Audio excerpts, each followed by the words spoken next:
Номер 11. Жеңіс мектеп гимназиясының 3-ші Б сынып оқушы Балғабай Алинұр. Абай оқулары.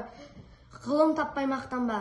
Ғылым таппай мақтанба, орын таппай баптанба, құмарланып шаттанба, ойнап босқа күлуге, 5 нәрседен қашық бол, 5 нәрсеге асық бол.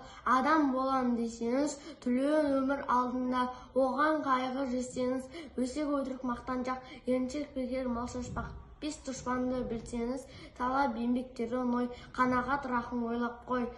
5 асыл іс көрсеңіз, жамандық көрсең нәфретлі, суытып көңіл тыйсаңыз, жақсылық көрсең ғибретлі, оны ойға жисаңыз, ғалым болмай немене, балалықты қисаңыз, болмақ санды ұқсатпақ. Бір ғалымды көрсеңіз, айтпақ ғылым шешсеңіз, сізге ғылым кім берер, жанбай жатып сүнсеңіз, дүниеде өзі, малда өзі, ғылымға көңіл берсеңіз, білгендердің сөзіне махаббатпен ерсеңіз,